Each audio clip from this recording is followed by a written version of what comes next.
സ്വാഗതം.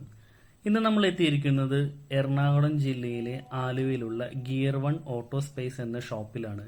ഇവിടെ അത്യാവശ്യം വണ്ടികളുടെ ഫോം വാഷും ഡീറ്റെയിലിംഗ്, അണ്ടർ ബോഡി കോട്ടിങ്ങും ഡെന്റിങ്ങും പെയിന്റിങ്ങും ഒക്കെ ഉണ്ട്. പക്ഷെ നമ്മൾ വന്നിരിക്കുന്നത് മെക് 3 എന്ന എൻജിൻ ഡീകാർബണൈസേഷൻ്റെ ഷോപ്പിലേക്കാണ്.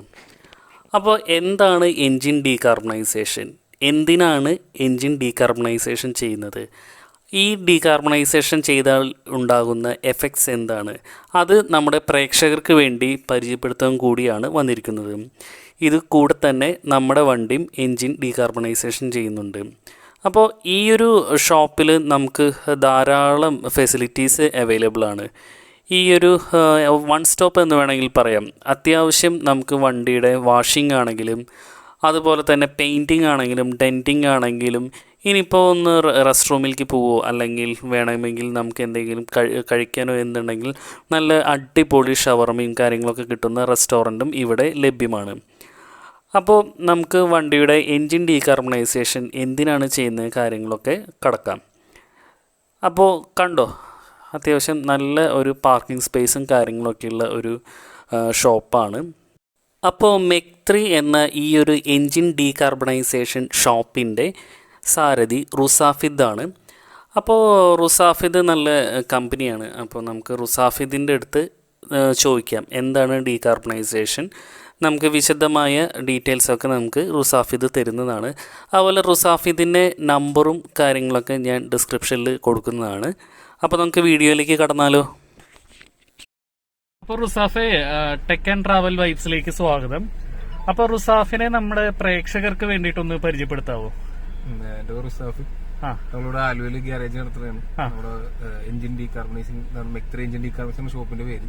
അതായത് ആലുവയിൽ എവിടെയായിട്ട് കറക്റ്റ് ലൊക്കേഷൻ ഒന്ന്? ആലുവ കുന്നുംപുറത്താണ്. ആലുവ കുന്നുംപുറത്ത് ലൊക്കേഷൻ സി ഹോസ്പിറ്റലിലേക്ക് ഓപ്പോസിറ്റ് ആയിട്ടുള്ള ഒരു ലൊക്കേഷനാണ്.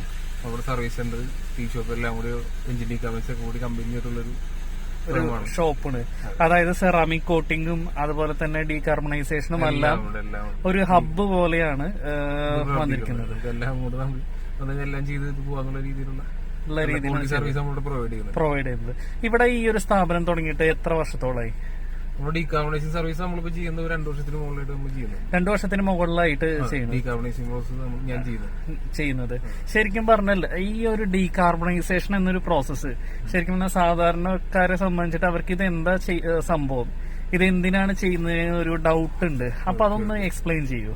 എന്ന് വെച്ചാല് ഇപ്പൊ നമ്മളൊരു വണ്ടി, ആ വണ്ടിക്ക് ഒരു 40,000 കിലോമീറ്റർ വരെ ഓടും. അതിന് മുകളിലേക്ക് ഓടുമ്പോൾ ഡീസൽ വണ്ടി 40,000 കിലോമീറ്റർ മുകളിലേക്ക് ഓടുമ്പോഴാണ് നമ്മൾ ഫസ്റ്റ് ഡീകാർബണൈസിംഗ് നമ്മൾ പ്രിഫർ ചെയ്യുന്നത്. അതായത് ഡീസൽ വണ്ടികൾ ഒരു 40,000-50,000 കിലോമീറ്റർ ഓടിയതിനു ശേഷമാണ് ചെയ്യാൻ വേണ്ടി നമ്മൾ ഫസ്റ്റ് റെക്കമെൻഡ് ചെയ്യുന്നത്. എന്നുവെച്ചാൽ അതുവരെ ഓടുമ്പോൾ ഒരു കാർബൺ ഡെപ്പോസിറ്റ് എഞ്ചിന്റെ ഉള്ളിൽ ഫോം ആയിട്ടുണ്ട്.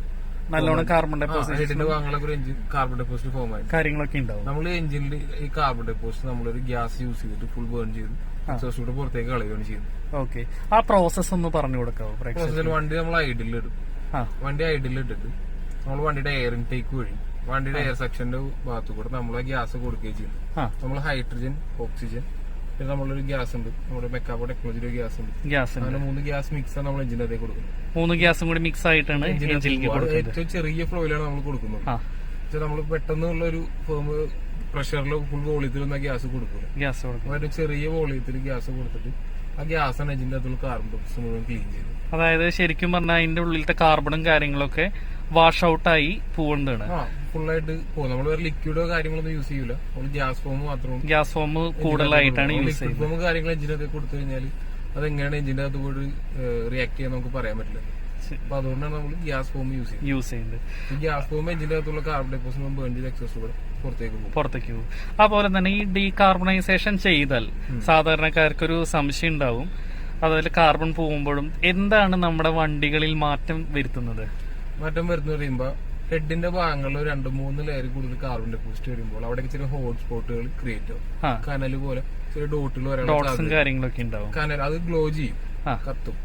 അപ്പൊ നമ്മൾ ഫ്യൂൽ ഇഞ്ചക്ട് ചെയ്യാൻ ടൈമിൽ കുറച്ച് ഫ്യൂൽ ഈ ഹോട്ട്സ്പോട്ടുകളിൽ ലോസ് വരാനും അവിടെ പ്രീ ഫയറിംഗ് നടക്കാനും സാധ്യതയുണ്ട്. അപ്പൊ അങ്ങനെ വരുമ്പോ ചില വണ്ടികളിൽ എഞ്ചിൻ നോക്കിങ് വരും, ചില വണ്ടികളിൽ മൈലേജ് ഡ്രോപ്പ്, ബ്ലാക്ക് സ്മോക്ക് തള്ളിപ്പോ, അങ്ങനെ പല പല കംപ്ലൈന്റുകൾ വരും. നമ്മൾ ഡീകാർബണൈസ് ചെയ്തിട്ട് ഈ കാർബൺ ഡെപ്പോസിറ്റ് മുഴുവൻ ക്ലീൻ ചെയ്ത് കഴിയുമ്പോൾ എഞ്ചിൻ സൗണ്ട് ഒന്ന് കുറയും, നമ്മൾ വണ്ടി ത്രോട്ട് ചെയ്യുമ്പോൾ നമ്മൾ ആക്സിലേറ്റ് ചെയ്യുമ്പോൾ വണ്ടിയുടെ റെസ്പോൺസിൽ ഡിഫറൻസ് വരും, മൈലേജിൽ ഡിഫറൻസ് വരും, കൂളിംഗിലും പവറിലൊക്കെ ചെറിയ വേരിയേഷൻ വരും. എന്ന് വെച്ചാൽ ആ വണ്ടി വാങ്ങിയിട്ടുണ്ടായ കണ്ടീഷനിലേക്ക് നമുക്ക് റീസ്റ്റോർ ചെയ്ത് എടുത്ത ഒരു ഫീൽ വരും. നമുക്ക് ചില ഗിയറുകളിൽ നമുക്ക് പമ്പി പോണ വണ്ടിയൊക്കെ ഉണ്ടെങ്കിൽ തേർഡ് ഗിയറിലൊക്കെ ഡൗൺ ചെയ്യേണ്ട ആവശ്യം വരില്ല. ആ ഗിയറിൽ തന്നെ വണ്ടി ആദ്യം ഉണ്ടായിരുന്ന കണ്ടീഷനിൽ നമുക്ക് ലാഗ് ഒക്കെ കുറഞ്ഞ് വണ്ടി നല്ല സ്മൂത്ത് ആവും, ഓടിക്കാൻ നല്ല വ്യത്യാസം വരും. അതായത് പിക്കപ്പും കാര്യങ്ങളൊക്കെ കൂടും. അതുപോലെ മൈലേജ് നോക്കുകയാണെങ്കിലും വ്യത്യാസം, മൈലേജിൽ നല്ല ഡിഫറൻസ് വരും. ഇപ്പൊ കുറച്ച് കിലോമീറ്റർ ചില വണ്ടികൾ ആദ്യം നല്ല മൈലേജ് ഒക്കെ ഉണ്ടാവും, കുറച്ച് കിലോമീറ്റർ ഓടി കഴിയുമ്പോൾ പെട്ടെന്ന് മൈലേജ് ഡ്രോപ്പ് ആയി പോകും. അങ്ങനത്തെ കംപ്ലൈന്റ് പറഞ്ഞിട്ട് തന്നെ വണ്ടികൾ ഒരുപാടുണ്ട്, ധാരാളം വണ്ടികൾ വരാറുണ്ട്. അപ്പൊ അങ്ങനെയുള്ള വണ്ടികൾ നമ്മൾ ഡീകർബണൈസ് ചെയ്യുമ്പോൾ മൈലേജ് നമുക്ക് റിക്കവർ ആയിട്ട് കിട്ടാൻ. ഇതിപ്പോ സാധാരണ പെട്രോൾ വണ്ടികളിലാണോ അല്ലെങ്കിൽ CNGയോ അല്ലെങ്കിൽ LPGയോ അല്ലെങ്കിൽ ഡീസൽ വണ്ടികളാണോ ഈ ഒരു ഡീകാർബണൈസേഷൻ കൂടുതൽ പ്രിഫർ ചെയ്യുന്നത്? നമ്മൾ എല്ലാ വണ്ടികളും നമ്മൾ ചെയ്യും. നമ്മൾ ഡീസൽ വണ്ടികളിൽ ചെയ്യുമ്പോഴാണ് നമുക്ക് പെട്ടെന്നുള്ള ഒരു റിസൾട്ട് വരുന്നത്. നമുക്ക് അറിയാൻ പറ്റുന്നത് ഇത്. പക്ഷെ പെട്രോൾ വണ്ടികൾ കൂടുതൽ നമുക്ക് വരുന്നത് മൈലേജ് ഡ്രോപ്പ് ആയി പോയ വണ്ടികളാണ് കൂടുതൽ വരുന്നത്. ചില മിക്ക പെട്രോൾ വണ്ടികൾ വന്നിട്ട് മൈലേജ് പഴയ മൈലേജ് ഇപ്പൊ കിട്ടുന്നില്ല. അപ്പൊ അങ്ങനെയുള്ള വണ്ടികൾ ഡീകാർബണൈസ് ചെയ്യുമ്പോൾ ഒരു 10-15 നമുക്ക് മൈലേജ് നല്ല ഇമ്പ്രൂവ്മെന്റ് ആയിട്ട്, മൈലേജ് നമുക്ക് നന്നായിട്ട് ഹൈക്ക് ചെയ്ത് കിട്ടും. കിട്ടും. പുതിയൊരു വണ്ടി നമ്മൾ പെട്രോൾ കാറുകളൊക്കെ ശ്രദ്ധിച്ചിട്ടുണ്ടാവും, സൈലൻസിലും ചെറിയ ഡ്രോപ്പ് ആയിട്ട് വെള്ളം പോയിക്കൊണ്ടിരിക്കുന്നത്. പുതിയ വണ്ടികളിലൊക്കെ നമുക്ക് കാണാം. അത് കാലക്രമേണ കുറെ കിലോമീറ്റർ ഓടി കഴിയുമ്പോൾ പ്രോസസ് തന്നെ നിൽക്കും. നമ്മൾ പക്ഷെ പെട്രോൾ കാറുകൾ നമ്മൾ അങ്ങനെ നിന്നുപോയ വണ്ടികളൊക്കെ മൈലേജ് ഡ്രോപ്പ് ആയ വണ്ടികൾ നമ്മൾ ഡീകാർബണൈസ് ചെയ്ത് കഴിയുമ്പോൾ വീണ്ടും ആ പഴയ ആദ്യത്തെ പോലെ തന്നെ സയൻസിൽ കൂടി ചെറുതായിട്ട് വെള്ളം വരുന്ന പ്രോസസ് വീണ്ടും വന്നത് നമ്മൾ കണ്ടിട്ടുണ്ട്. മൈലേജ് നല്ല രീതിക്ക് നമുക്ക് റിക്കവർ ആയിട്ട് എടുക്കാൻ പറ്റും. അതായത് ഒരു 10 വർഷമൊക്കെ പഴക്കമുള്ള വണ്ടികൾക്ക് പെട്രോൾ വണ്ടി ആണെങ്കിലും നമുക്കെന്ന് വെച്ചാല് നമ്മൾ ഡീസൽ വണ്ടികൾ ഞാൻ പറഞ്ഞില്ല 40,000 കിലോമീറ്റർ ഒക്കെയാണ് നമ്മൾ റെക്കമെൻഡ് ചെയ്യുന്നത്. അത് പെട്രോളിലേക്ക് വരുമ്പോൾ നമ്മളൊരു 60,000 കിലോമീറ്റർ ഒക്കെ ആകുമ്പോഴാണ് ഫസ്റ്റ്. അതായത് നമ്മളിപ്പോ ഒരു ഫോർ എക്സാമ്പിൾ ഇപ്പൊ പറഞ്ഞ പോലെ 60,000 കിലോമീറ്ററിൽ നമ്മളൊരു ഡീകാർബണൈസേഷൻ ചെയ്ത് കഴിഞ്ഞാൽ അടുത്ത ഡീകാർബണൈസേഷൻ എപ്പോഴാണ് ചെയ്യേണ്ടത്? ആ ഒരു ഗ്യാപ്പ് അതൊരു 25,000-30,000 കഴിയുമ്പോൾ 25,000 മുതൽ 30,000 വരെ കിലോമീറ്റർ ഗ്യാപ്പിലൊക്കെ ചെയ്താൽ മതി. ഓരോ വണ്ടിയുടെ ഹെൽത്ത് അനുസരിച്ചാണ് നമുക്ക്, അതുകൊണ്ട് നമ്മൾ കറക്റ്റ് ഒരു കിലോമീറ്റർ പറയാം. ചില വണ്ടികളിൽ കാർബൺ ഡെപ്പോസിറ്റ് തീരെ കുറവായിരിക്കും. ചില വണ്ടികൾ എമിഷൻ കൂടുതലുള്ള വണ്ടികളൊക്കെ ഉണ്ടെങ്കിൽ പെട്ടെന്ന് കാർബൺ ഡെപ്പോസിറ്റ് വരാൻ സാധ്യത. അതാണ് ഞാൻ പറഞ്ഞത് 20,000 അല്ലെങ്കിൽ 30,000 വരെയാണ് കിലോമീറ്ററിൽ ചെയ്താൽ. നമ്മൾ എന്തെങ്കിലും വാറന്റിയോ കാര്യങ്ങളോ ഈ ഒരു ഡീകാർബണൈസേഷൻ ചെയ്താൽ കസ്റ്റമേഴ്സിന് എന്തെങ്കിലും കൊടുക്കുന്നുണ്ടോ? അല്ല, നമുക്ക് അങ്ങനെ ഗ്യാരണ്ടി ആയിട്ടില്ല. പക്ഷെ നമുക്ക് അതില് പെർഫോമൻസ് ഉണ്ട്. അതായത് നമുക്ക് വണ്ടികളിൽ നല്ല വ്യത്യാസം വരുത്തും. നമുക്ക് ഡീസൽ വണ്ടികൾ ഇപ്പൊ ഈ വണ്ടിയൊക്കെ ചെയ്ത് കഴിഞ്ഞാൽ ഓടിക്കാൻ വേണ്ടി നല്ല വ്യത്യാസം വരും. കസ്റ്റമറൊക്കെ നല്ല ഹാപ്പി സാറ്റിസ്ഫൈഡ് ആയിരിക്കും. നമ്മൾ ഈ ഒരു ഇതിപ്പോ ഒരു ഡീസൽ വെർണയാണ്. ഇതിപ്പോ അടുത്ത് രണ്ടാമത് കൊണ്ടുവന്നതാന്ന് തോന്നുന്നു. അല്ല, ഇത് ഫസ്റ്റ് ടൈമിൽ ചെയ്യുന്നത്. ശരിക്കും പറയും വണ്ടിക്ക് ഒരു 40,000 ചെയ്ത് വീണ്ടും ഒരു 80,000 ആവുമ്പോൾ ഒന്നും കൂടി ചെയ്ത് അങ്ങനെ ചെയ്ത് പോയെന്നുണ്ടായിരുന്നെങ്കിൽ നമുക്ക് ആ എഞ്ചിൻ ക്ലീൻ ആയിട്ട് തന്നെ കീപ്പ് ചെയ്ത് കൊണ്ടുപോകാൻ പറ്റും. ഇതിപ്പോ ഇത്ര കിലോമീറ്റർ ഓടുന്ന പറയുമ്പോൾ ഇതിൽ കാർബൺ ഡെപ്പോസിറ്റിന്റെ ഹെവി ലോഡായിരിക്കും. ഈ ഒരു ഡീകാർബണൈസേഷൻ ചെയ്ത് കഴിഞ്ഞാൽ നമുക്ക് കസ്റ്റമറിന് എന്തെങ്കിലും റിപ്പോർട്ട്സോ അങ്ങനെ എന്തെങ്കിലും അവൈലബിൾ ആണോ? നമ്മൾ പ്രോസസ് സ്റ്റാർട്ട് ചെയ്യുന്നതിന് മുമ്പ് സ്മോക്കിന്റെ അളവെടുക്കും. എത്ര സ്മോക്ക്, ID സ്പീഡ്, ആദ്യത്തെ 2000 RPM, 3000 RPM, 4000 RPM, ഈ ഇത്ര RPM എത്ര സ്മോക്ക് തള്ളി പോകുന്നുള്ളതിന്റെ റിപ്പോർട്ട് എടുക്കും. അത് കഴിഞ്ഞ് നമ്മുടെ പ്രോസസ് കഴിഞ്ഞിട്ട് ഫൈനൽ നമ്മളൊരു റിപ്പോർട്ട് എടുക്കും. അപ്പൊ നമുക്ക് എത്ര ഡിഫറൻസ് ഒന്നുള്ളതിന്റെ കറക്റ്റ് ഐഡിയ, പുറത്ത് എമിറ്റ് ചെയ്യുന്ന ആ ഒരു സ്മോക്കിന്റെ അളവും കാർബണും കാര്യങ്ങളൊക്കെ അറിയാൻ പറ്റും. ഓക്കെ, നമുക്ക് എത്ര CC വണ്ടി മുതലാണ് നമുക്ക് ഈ ഒരു ഡീകാർബണൈസേഷൻ ചെയ്യാനുള്ളത്? നമുക്കൊരു 800 cc മുതലുള്ള എല്ലാ വണ്ടികളും. എത്ര CC വരെ? 4000 cc വരെയുള്ള വണ്ടി. 4000 cc എന്ന് പറയുമ്പോൾ നമുക്കിപ്പോ ലോറിയോ അതുപോലെ തന്നെ ബസ്സോ? 4000 cc ബസ്സിലൊക്കെ വരുമ്പോൾ കുറച്ചുകൂടി കൂടുതലായിരിക്കും. നമ്മളിപ്പോ കൊമേഴ്ഷ്യൽ പിക്കപ്പ് വണ്ടികളെല്ലാം ചെയ്യാറുണ്ട്. അങ്ങനെയുള്ള വണ്ടികളൊക്കെ നമുക്ക് 4000 cc വരെ എഞ്ചിൻ കപ്പാസിറ്റി ഉള്ള ചെയ്യാൻ പറ്റും. നമുക്ക് ഇതെങ്ങനെ റേറ്റും കാര്യങ്ങളൊക്കെ വരുന്നത്? നമുക്കൊരു 1500 cc വരെയുള്ള വണ്ടികൾക്ക് 2,500 രൂപ നമ്മൾ 2,500. അതിന് മുകളിലേക്കുള്ള ഒരു 3000 cc വരെയുള്ള വണ്ടികൾക്ക് 2,800 രൂപയാണ് ചാർജ് ചെയ്യുന്നത്. 3,000 റേഞ്ച്. നമ്മുടെ വീഡിയോ കണ്ടിട്ട് പ്രേക്ഷകർ ആരെങ്കിലും വരാണെങ്കിൽ എന്തെങ്കിലും ഡിസ്കൗണ്ടോ കാര്യങ്ങളൊക്കെ ചെയ്തു കൊടുക്കാൻ? ഓക്കെ, ഇനിയിപ്പോ ഈ ഒരു ബിസിനസ് ശൃംഖല വേറെ എവിടെയെങ്കിലും വ്യാപിപ്പിക്കാനായിട്ട് നോക്കുന്നുണ്ടോ? ഫ്രാഞ്ചൈസി പോലെയോ? ഫ്രാഞ്ചൈസ് കാര്യങ്ങൾ നമുക്ക് ചെയ്യാം. നമുക്ക് അങ്ങനെ ഇത് വരുമ്പോൾ അനുസരിച്ച് നമുക്കെല്ലാം ചെയ്യാൻ പറ്റില്ല.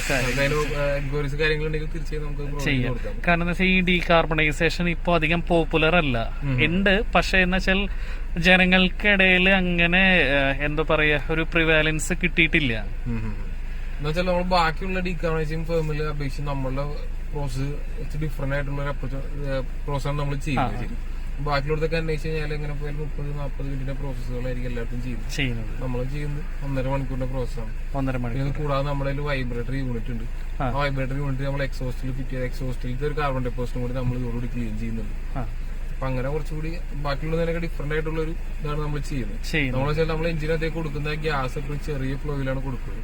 അതെന്ന് വെച്ചാൽ ഏറ്റവും ചെറിയ ഫ്ലോയിൽ ടൈം കൂടുതൽ എടുത്ത് ചെയ്യുന്ന വെച്ചാൽ വണ്ടി മാക്സിമം സേഫ് ആയിട്ട് മാക്സിമം റിസൾട്ട് എടുക്കാൻ വേണ്ടിയിട്ടാണ് നമ്മൾ ഈ ഒരു പ്രോസസ്സ് ചെയ്യുന്നത്. അതായത് 3 വർഷം ഈ ഒരു ഷോപ്പ് തുടങ്ങിയിട്ട് ധാരാളം കസ്റ്റമേഴ്സിന്റെ ഫീഡ്ബാക്ക്, അതായത് നമുക്കൊരു 90% കസ്റ്റമേഴ്സും എന്തായാലും എല്ലാവരും ഹാപ്പിയാണ്. നമുക്ക് ഇതുവരെ അങ്ങനെ വേറെ കംപ്ലൈന്റ്സ് കാര്യങ്ങളൊന്നും വന്നിട്ടില്ല. ഇതുവരെ വന്നിട്ടില്ല. ഈ ഒരു ഡീകാർബണൈസേഷൻ ബൈക്കുകൾക്ക് ചെയ്യാൻ പറ്റും. ബൈക്കുകൾക്ക് ചെയ്യാനുള്ള ഒരു ഓപ്ഷൻ നമ്മളിപ്പോ അടുത്ത് തന്നെ സ്റ്റാർട്ട് ചെയ്യുന്നുണ്ട്. പ്രസന്റ്ലി ഇപ്പോ കാറുകളും കൊമേഴ്ഷ്യൽ വെഹിക്കിളും 4000 cc വരെയുള്ള വണ്ടികളാണ് ചെയ്യുന്നത്. നമുക്ക് ഇനി മുതൽ നമുക്കൊരു 100 cc മുതൽ സ്റ്റാർട്ട് ചെയ്യുന്ന എല്ലാ വണ്ടികൾക്കും ചെയ്യാനുള്ള ഒരു ഫെസിലിറ്റി കാര്യങ്ങളൊക്കെ ഉണ്ട്. ബൈക്കുകളും കൂടി ചെയ്യാൻ പറ്റുന്നത്. അപ്പൊ എന്തായാലും ഇത്രയും വിവരങ്ങൾ പ്രേക്ഷകർക്ക് വേണ്ടിയിട്ട് ഡീകാർബണൈസേഷൻ അറിയില്ലാത്ത ഒരാൾക്ക് ഈ ഒരു വീഡിയോ കണ്ടാൽ എന്തായാലും മെച്ചപ്പാടാവും.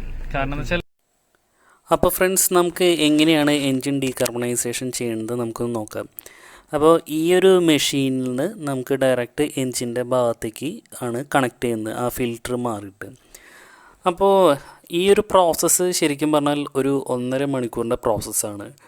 അപ്പോൾ എൻ്റെ ഒരു അനുഭവം പറയുകയാണെങ്കിൽ, ഞാൻ എൻ്റെ വണ്ടി ഏകദേശം ഒരു 1,10,000 കിലോമീറ്ററോളം ഓടിയിട്ടുള്ള പെട്രോൾ എഞ്ചിനുള്ള വണ്ടിയാണ് മാരുതി. അപ്പോൾ ഞാൻ ഈ ഡീകാർബണൈസേഷൻ ചെയ്തതിന് ശേഷം എനിക്കുണ്ടായ മാറ്റങ്ങൾ എന്താണെന്ന് വെച്ചാൽ, വണ്ടിക്ക് നല്ല പിക്കപ്പ് കൂടിയിട്ടുണ്ട്. അത് പറയാതെ വയ്യല്ലോ. വണ്ടി ശരിക്കും ഷോറൂം കണ്ടീഷൻ പോലെ അത്രയും റെസ്പോൺസീവ് ആയിട്ടുള്ള ഒരു എൻജിനായി. പണ്ടത്തേക്കാളും എൻജിൻ്റെ നോയ്സ് ഇത്തിരി കൂടിയും ഒരു സോഫ്റ്റായി. അതുപോലെ തന്നെ വണ്ടിയുടെ മൈലേജ് കൂടുന്നുണ്ടോ എന്ന് ചോദിച്ചാൽ അത് എനിക്ക് കുറച്ച് യൂസ് ചെയ്തതിന് ശേഷമേ പറയാൻ പറ്റുള്ളൂ. എന്തായാലും എൻജിൻ നമ്മൾ യൂസ് ചെയ്യുമ്പോൾ എൻജിൻ നല്ല റെസ്പോൺസ് കിട്ടുന്നുണ്ട്, നല്ല പിക്കപ്പും കാര്യങ്ങളൊക്കെ.